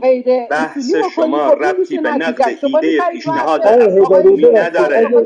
اگه ممکنه و اصلا شما میپرید تو حرف من، اصلا ادب رو رعایت نمیکنید. خانم شما بی ادبی که در کانتکست صحبت نمیکنی، شما داری کار حاکمیت رو انجام میدی. چرا میخوای دیبیت رو خراب کنی؟ یه چیزی هم به ما بچسبون. 42 سال بنده علیه این حاکمیت دارم مبارزه میکنم. شما کجا بودی؟ اسم شما خانم ویکتوریا ببخشید اگه ممکنه همه دوستان میکروفونشون رو ببندن. بحث و دیالوگی که بین آقای شعله سعدی و آقای حیدری بود، خب اولش هم توضیح دادیم. یه بحثی بود که اینا دو نفر اجازه داشتن که از هم سوال بپرسن و میان کلام همدیگه برند. بعد از اون هم هیچ کسی میان کلام کسی دیگه نرفت. فقط چون شما بحثتون خارج از موضوع بود این اتفاق افتاد. ما اعلام کردیم که میکروفون ها بازه که دوستان تشریف بیارند و سوالاتشون رو از آقای شعله سعدی و آقای حیدری بپرسند. ما نگفتیم که حالا هر کس بیاد بالا به نظرات شخصی خودش رو بگه و چون با توجه میگم به تایم محدودی که آقای شعله سعدی و آقای حیدری دارند، فقط به احترام بقیه من خواهش میکنم که اگر سوالی از این دو نفر هست بپرسید که ما کم کم بحث رو جمع کنیم. خیلی خیلی ممنون. پس این بحث بسیار بد مدیریت شده. عذر میخوام. ممنون از شما. خب پس فکر کنم نوبت آقای علی هست. آقای علی من در خدمتتونم. آقای عزیز ببخشید. آقای عزیز ببینید، حالا این بحثی هم که میگید، این بحث که راجع به عفو اینا بود که اصلا صحبتی نکردن آقای حیدری، که یعنی اون موضوعی که به خاطر اون ما رو دعوت کردید اون اصلا مطرح نشد که چون نگفتن ضبط شده. من خدمتتون میفرستم. بفرستید. چرا شما کی به ما و من نقد کاملی بر اندیشه شما کردم 20 دقیقه. اصلا راجع به عفو عمومی شما صحبت کردید؟ بله آقا، من آمدم این تاریخ رو بررسی کردم. شما به جز اینکه گفتی نلسون ماندلا هم ملت خودش و انقلابش فروخته و همه این انقلابیون دنیا همشون برساخته حکومت بودن، اصلا شما راجع به این عفو عمومی یک کلمه صحبت کردی؟ آقای قاسم شعله سعدی، من پیشتر از شما سوال کرده بودم که شما اصالت ایده‌تون رو از کجا آوردید. من گفتم ما محتوای سیاسی نداریم، تولید محتوای سیاسی هم نمی‌کنیم و اینا رو توضیح دادم. بعد به مسئله عفو عمومی شما پرداختم. ضبط شده خدمتتون میفرستم. تاپیک این برنامه این است که این چالش راجع به برنامه عفو عمومی شما یک کلمه هم صحبت نکردید و ما برای این دعوت شده بودیم. قرار نبوده که بیام حتی راجع به اصالت هم که شما میگید ما تو این برنامه پیش بینی نشده بود اصلا. که با این وجود من پذیرفتم که راجع به این صحبت بکنیم. خیلی ممنون آقای دکتر. آقای علی در 1 دقیقه اگر ممکنه خلاصه. من همینطور که آقای حیدری گفتم من هم به این ایده اومدم. آقای علی صداتون بسیار بد میاد، اصلا صدا مفهوم نیست. الان خوبه، بفرمایید. ببینید، من هم به این امید اومدم که اینجا بتونیم در مورد بحث عفو عمومی صحبت کنیم و این ایده که چگونه میشه از نظر سیاسی از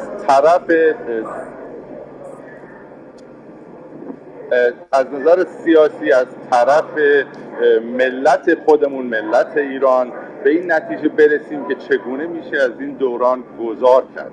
بحث عفو عمومی مثل خیلی از بحث‌های دیگه یک بحثی هست که از دهه 80 میلادی به یک مبحث علمی تبدیل شده که همه جهات اون در دانشگاه‌های معتبر دنیا وارد بحث شدن. یکی از اون مباحث هم عفو عمومی هست.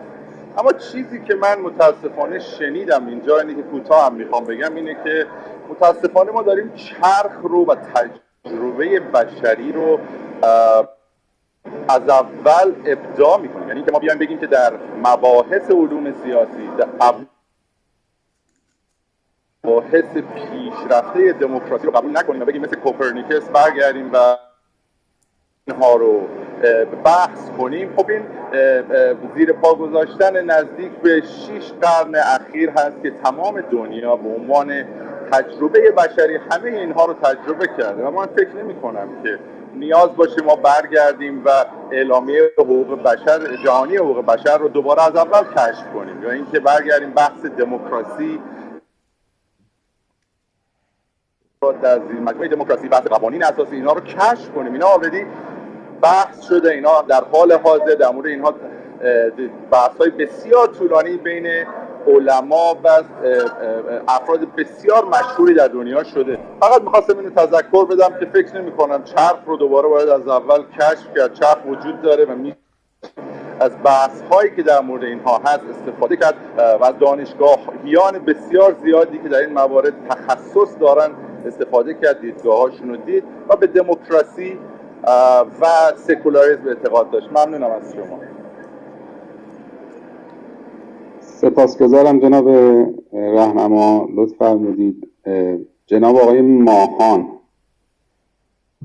اگر صدای منو دارید بفرمایید. بله، عرض ادب خدمت همه حاضرین و دوستان و عزیزان و به خصوص دو طرفی که باعث به وجود اومدن این کلاب و شما آقای اجیر بزرگوار و آقای امینی.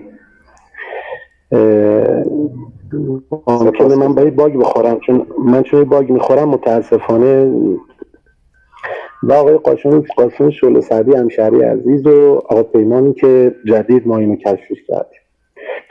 والا اینجا اون شب من خدمت جناب شعله سعدی عرض کردم که الان اگه تایم به من بگید که من آقای تایم نشم و نتونم زیاد و مزاحم بقیه نشم بتونم زود. جناب ماهان اگر 2 دقیقه بفرمایید، چون الان دیگه اتاقم رو به اتمام برام خیلی عالیه. در حد 2 دقیقه. اوکی. سخته ولی خوبه. به یه نفر گفتم میشه یک روز راجع به یه مطلبی صحبت کنید. گفتم اگه میخوای یک روز صحبت کنم الان، اگه میخوای 1 ساعت فلان قد، بعد اگه میخوای 5 دقیقه باید 2 روز بهم وقت بدید. شما 2 دقیقه بخواید. ولی خب چشم، حتما. عرضم حضور شما که جناب شعله سعدی اون شبم تو یک رومی بود اینجا منجزین رو عرض کردم خدمتشون، همینجور خدمت آقای هیدری عزیز. فرمایش آقای شعله سعدی اگه بخوایم بیاریمش ذیل تمام اون ایسم‌ها و اون تمام ایدئولوژیایی که تا الان به قول علی آقای گل که اومد بالا و فرماش کرد رفت و به همون دموکراسی که در اتاقای فکر و در غرب به این نتیجه رسیدن و پخش شده و تو دنیا شده و شروعش از آمریکا بوده، این ایراده خیلی زیادی به دموکراسی هست. این نیست که شما بگید دموکراسی دیگه ایدئال ترین ایده است، نه خیر، اونم ایده های سختی بهش هست و شکایت و آرزوام خدمتتون که نقدهای خیلی فراوانی به همون دموکراسی هم هست. منتهای مراتب یک نمونه خیلی چیزش اینه که اگه دموکراسی یعنی اکثریت، در بعضی مواقع اکثریت چیه؟ شاید راه اشتباه داره میره و اقلیت که حرف درست و عقلانی و درست رو دارن میزنن اونجا پایمال میشن. در بعضی مواقع اومدن نظریه پردازی عوض کردن، گفتن دموکراسی یعنی رعایت حق اقلیت که اینم پوشش بده، که این جون در نمیاد. حالا از این بحث بگذرم. آره، من احساس کردم از تاپیک دور شدید هر دو عزیز، یعنی هم جناب شعله سعدی هم آیه حیدری عزیز. آقای حیدری عزیز اومدن، حالا منم تو جایی بودم داشتیم با آقای حیدری تبادل افکار میکردیم، ایشون فرمودن ما اومدیم قصد ای کاش وقت زیاد داشتید جناب حجیر، جناب امینی، جناب شعله سعدی، آقای حیدری، این بحث بسیار بحث لازم و ضروریه، بسیار بحث آینده نگریه و اگر این ایده، من همون شبم خدمت جناب شعله سعدی اگه خاطر شریفشون باشه عرض کردم، گفتم جناب شعله سعدی اینی که شما توان و ظرفیت و پذیرش نقد دارید این خیلی عالیه، خیلی عالیه، ولی اونجایی که نقدها واقعا و درست و به جا میشینه، میره سر جای خودش میشینه، شما توقع از اون شخصیت والای شما میره که اون نقد رو بپذیرید. این یه عرض خدمت جواب شعله سری و جواب خدمت جواب پیمان. من توقع داشتم که جواب حیدری تاپیک رو در نظر بگیره، دوستانی هم که میان بالا کامنت میدن تاپیک رو در نظر بگیرن. این اولین اصل این کلاب هاوسه که شما رو تاپیک صحبت کنید. جواب حیدری اومدن یه مسائل رو مطرح کردن، پایه گذاری کردن، به بحث پا دادن که بعد سر تنه رو بسازن بیاد بالا، که متاسفانه شما میفرمایید وقت نیست. ای کاش ای کاش ای کاش، آرزوی من اینه، خواست من اینه، تقاضای من اینه که این بحث ادامه پیدا بکنه، این نقد ادامه پیدا کنه. بله خیلی عالیه. و از سوی دیگه جناب شعله سعدی، این عرض کوتاهم خدمت حضرت عالی بگم، شما این بحث معادله دو مجهولی سه مجهولی نیست، معادله تمام مجهولیه. چرا؟ عرض میکنم خدمتتون، شما کلمه اما، اگر، چنانچه و شاید و تو شروع توضیح ایدتون کامل دارید. اگر این اتفاق بیفتد چنانچه مردم بخواهند و اگر حاکمیت بشود، این اتفاقا میافتد. یعنی مجهولات تو ارائه بحثتون یکم زیاده. یعنی چی؟ یعنی اینکه شما باید اون بحث رو که میخواید عنوان کنید، ایده رو که میخواید عنوان کنید، و بسیار جالبه تقریبا تنها کسی که ایدهش رو روش فکر کرده، بحث کرده، اونم به خاطر سابقه علمیتونه، به خاطر سابقه مبارزاتیتونه و مکتوب داده بیرون شمایید. یعنی شما اگه برید از راستترین راست تا چپترین چپ که اینا اپوزیسیون جمهوری اسلامی هستن، نمیدید کسی بیاد عقاید و افکار و ایده و آیندهشو مکتوب کنه بگه آقا اینه. این خودش سندگذاری ها. یعنی شما فردا میتونید یخه بنده خدا بگید آقا شما سند بدی بیرون، رو این عدول کردی، رو این چپ و راست رفتی. این خیلی عالیه، کردیتی است که با آقای شعله سعدی میدم. ولی آقای شعله سعدی خیلی اما و اگر و چنانچه رو این ایده است. اگر ملت بپذیرن ما ایده رو مطرح میکنیم. میخوام من همینجا توضیح بدم، برای که ما پیشنهاد ما هم الانش که هنوز میگیم اگر مردم بپذیرن، یعنی مشروط رو میکردیم، یه عده میگن تو چه کاره ای که پیشنهاد حتی بدی. خب این دوتا پیشنهاد درست هم میگیم اولا مردم بپذیرن، مردم نپذیرفتن، مردم بگن آقای شورسای تو بی خود کردی، ما نمیخوام ببخشیم. خب میگم ببخشید من نمیکنم. دومم این که حکومت هم بپذیره. خب تازه برای اینکه حکومت بدونه که ملت ما در واقع ساده نگاری نمیخوان بکنن و ارادهشون قطعی هست، ما کیفرخواست صادر کردیم علیه خامنه، گفتیم آقا انتقال قدرت یا از طریق مصالحه یا از طریق محاکمه، دو تا آپشن گذاشتیم. یعنی هیچ کسی دیگه هم همچین کاری نکرده که بنده کردم. همونطور که حالا میگید الان یه سندی رو بنده منتشر کردم، من مثل خمینی نیستم که فرد بزنه زیرش بعدن بگه آقا خدعه کردم، بعد سند منتشر کردم، خودتونم الان گفتی. خب این کردیت شما جناب شعله سعدی. بنابراین من در واقع اما و اگر زیاد نذاشتم، دو تا شرط گذاشتم که مردم بپذیرن، حکومتم بپذیره، همین چیز دیگه نیست. بقیه‌اش همش شاخص دموکراسی، سکولاریسم، علم جهانی حقوق بشر، حقوق شهروندی و خیلی چیه. اون دوستم که صحبتی از ملت کرد کرد، آقا ملت تعریف حقوقش اینه: مجموعه ای از مردمانی که در یک سرزمین مشخص تحت یک حاکمیت مشخص زندگی میکنن، اون رو میگن ملت. خب بقیه رو میگن مثلا قوم، میگن یک مثلا طبقه، یک سکت، یک چیزی. ولی ملت تعریف حقوقش اینه: ملت عبارت است از مجموعه افرادی که در یک سرزمین مشخص، یعنی دارای مرزهای بین المللی هست، شناخته شده بین المللی، تحت یک حاکمیت زندگی میکنن. سه تا المنت داره: یک مردم، دو در سرزمین مشخص با مرزهای بین المللی شناخته شده، و سه حاکمیت. مثلا هنوز فلسطینی‌ها رو نمیگن ملت فلسطین، برای که اونا حاکمیت مشخصی ندارن یا سرزمین مشخصی ندارن. این تعریف حقوقیش هست. خب بنده هم حقوقدان هستم، چیکار بکنم؟ همین میدونم، چیز دیگه نیست. و این دموکراسی و اینا رو که گفتیم برای کل ملت ایران هست. تازه موقعی ما میگیم حقوق شهروندی مساوی با شیوه عدم تمرکز، خیلی از حتی احزاب کرد این در این حد جلو نیومدن که ما اومدیم که ببخشید. ولی خب موضوع بحث از اون تاپیک کلا جدا بوده، هیچ بحث راجع به تاپیک نشد متاسفانه. من توضیح بدیم که چرا ما میگیم عفو عمومی. دقیقاً الان میخوام اگه اجازه بفرمایید 30 ثانیه یه سوال مطرح کنم که تمام فکر کنم این جوابی که میخواد بدید خیلی 6 7 دقیقه هم از اون چیز دیگه جای دیگه منتظرمون هستن. میدونم من شما دنبال میکنم این 30 ثانیه رو فقط جناب شورسدی به من اجازه بفرمایید. اولی که خواهش میکنم جناب اجیر، آقای امینی، آقای ایدری و آقای شورسدی این تعهد رو بدید به تمام این کسایی که پایین هستن و دارن با حجب و حیا و اون لطف خودشون ما رو میشنون، این بحث ادامه بدید. این یک سوال خیلی فشرده و امپیتری. جناب شورسدی اومدید عفو دادید، اوکی شد. بعد از عفو شما به خاطر جمع باشه که خیلی گروه ها بعد از این انقلاب‌ها و بعد از این تغییر رژیم‌ها به صورت جزیره‌ای یا به صورت قارچی عمل میکنن، درسته؟ بعد از اتفاق شما یک گروه‌های سر برآوردن و به صورت زمینی زیرزمینی نمیدونم هرچی اقدام مسلحانه کردن یا اقدامای خطرناک کردن یا یه سری کارا انجام دادن و جز عفوگیرنده ها بودن. ببینید جز عفوگیرنده ها بودن. آیا میخواید حالا من که این تاریخ رو قبول ندارم، آیا میخواید مثل آقای مختار با اونا برخورد کنید که بعد از عفوی که تو کوفه داد شد، یا نه با اونایی که عفو گرفتند و عفو دادید دیگه ولی به صورت پروکسی میخوان بعد اقدام کنن چی میکنید؟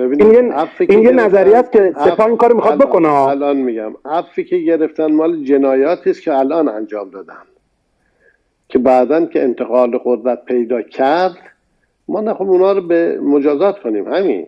ولی اگر حالا بعد عفو بهشون داده شده فردا اومدن آدم کشتن کاریه و مثل هر کس دیگری مجازات میشن. اصلا مگه در دموکراسی راجع به امنیت کشور کسی تعارف داره؟ الان در انگلستان که دموکراتیک ترین کشور دنیا هست راجع به امنیت تعارف با کسی دارن؟ اروپا، فرانسه، غیره راجع به امنیتشون با کسی تعارف دارن؟ اتفاقا ما راجع به امنیت و جلوگیری از خلأ قدرت حساسیت ویژه داریم، برای که ما تجربه انقلاب مشروطه رو داریم که مردم دنبال آزادی، دموکراسی، حقوق بشر و امثال اینها بودند، قانون و مجلس یعنی عدالتخانه و پارلمان. ولی به دلیل ناامنی، به دلیل هرج و مرج و دخالت بیگانگان یه مرتبه این اهداف به حاشیه رفت و برقراری امنیت شد در واقع هدف اولیه، زمینه فراهم شد برای ظهور رضاخان که بعدم شد رضا شاه. البته خب ما اون تجربه رو داریم، ما حتما اجازه نمیدیم که ناامنی رخ بده و خلأ قدرت ایجاد بشه. به همین دلیل هم هست که ما تمهیداتی کردیم که تو این اندیشه راه سوم، راه نجات ایران، دقیقاً اینا رو ذکر کردیم. حتی گفتیم خب بعد جواب منحل نمی‌کنیم. ببین دقیقاً همینجا بود، منحل نمی‌کنیم در ارتش. یعنی شما سپاه و ارتش رو با هم نگه می‌دارید؟ نه، ما ارتش رو، سپاه رو در ارتش ادغام می‌کنیم، ارتش ملی ایران رو می‌سازیم که اون ارتش ملی حق دخالت در سیاست، تجارت، اقتصاد، فرهنگ و هر چیز غیر نظامی رو نخواهد داشت. مثل همه جای دنیا ارتش می‌خوایم یا نمی‌خوایم؟ ارتش می‌خوایم، منتها ارتش ملی می‌خوایم. خب وظیفه‌ش هم دو تا وظیفه بیشتر نیست، یک حفظ تمامیت ارضی، دو حفظ استقلال کشور. تو هیچ کاری دیگه اون ارتش ملی نباید دخالت کنه. حتی نیروی انتظامی ملی باید باشه، یعنی برقراری نظم و امنیت در داخل کشور، تأمین امنیت شهروندان. خب اطلاعات هم همینه، اطلاعات ملی خواهد بود و وظیفش جاسوسی و ضد جاسوسی است، یعنی در واقع امنیت خارجی، نه اینکه بیان شهروند خودمون رو بکشن قطعای زنجیره‌ای. جناب شورسدی یک کامنت دورانیه آقای ماهان ببخشید پوزش میخوام جناب ماهان، چون فرصت دیگه نداریم. اگر اجازه بدید که خیلی شرمندم، خواهش میکنم اگر اجازه بدید که برای برنامه‌های بعدی هم از جناب حیدری دعوت میکنیم، هم از آقای شورسدی و سایر دوستان، و در اون برنامه به اون بحثمون ادامه خواهیم داد. خب من هم خداحافظی میکنم با دوستان، تشکر میکنم از دوستانی که نقد داشتن، از دوستانی که اعتراض داشتن. بنده آماده هستم برای پذیرش اعتراض، پذیرش نقد. هرگز هم خسته نمیشم، هرگز هم عصبانی نمیشم. اگر حرف حساب باشه گردنم از مو باریکتر میپذیرم، اگر حرف حساب نباشه بالاترین قدرت ها هم به من اون حرف رو بزنن نمیپذیرم ازشون. معیار و به هر حال اصالت باید رعایت بشه، صداقت رعایت بشه، ولی هرچی چالشی تر باشه این بحثا بنده بیشتر استقبال میکنم. شبتون بخیر، عذرخواهی میکنم، انشالله موفق باشید. خدا خیلی ممنون آقای دکتر. قربونت. آقای بفهم حیدری اگر فقط آقای حیدری یک کلام آخری هست بگند و اتاق رو ببندیم. بله مرسی و سپاسگزارم از زحمتی که کشیدید از آقای شعله سعدی، آقای من اسمشون رو فراموش کردم، آقای امینی بایستی باشن. امینی هستم. بله مرسی آقای امینی، خیلی خوشحال شدم از آشنایی با شما. برای شما همچنین. زنده باشید. آنچه که من میخواستم بهش در این دیبیت برسم و امیدوارم که این دیبیت ادامه دار باشه و حتما هم کسی مثل آقای قاسم شعله سعدی که یک رجل سیاسی هستند به دنبال حریفان چغر هم هستند. بله من از شما هم تشکر میکنم. من حاضرم اصلا از این دیبیت ها استقبال میکنم، هیچ مشکلی من ندارم و از شما هم سپاسگزارم. بالاخره حالا خانم ویکتوریا دلخور بودن از این برخورد، ولی من از شما هم حتی تشکر میکنم. زنده باشید آقای شعله سعدی. آنچه که من میخواستم اینجا ازش جلوگیری بکنم عوامل افتراقی است که بین مردم ساخته شده است و هدایت میشه که ما مردمی نباشیم و همه در موضع قرار بگیریم و در پوزیشن قرار بگیریم. به همین خاطر دوست نداشتم مسیر بحث رو هیچ کسی قومیتی، فدرالی این چیزاش بکنه و امیدوارم که این بحث ادامه داشته باشه و من میدونم بحثم از کجا آغاز کردم و به چه نتایجی رسیدم. آنچه که هست حاکمیت با تمام مؤسساتش، با قدرتش، با ریختش بایستی سر جاش بمونه، روایتش عوض بشه، اسمش عوض بشه و ما یه زندگی دیگه بکنیم و کشور گل و بلبل میشه و همه چی خوب میشه و ما مردم حالمون خوب میشه. برصد مرسی و فکر میکنم به دلیل زیغ وقت نباید این رو ادامه داد. موفق و عیال باشید. شبتون بخیر. بدرود و همه دوستان. خداحافظ.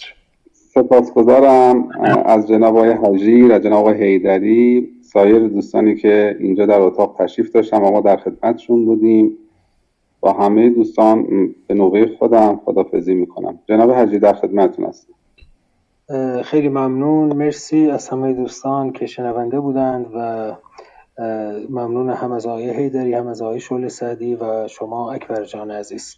شب همتون خوش. شب همگی دوستان بخیر.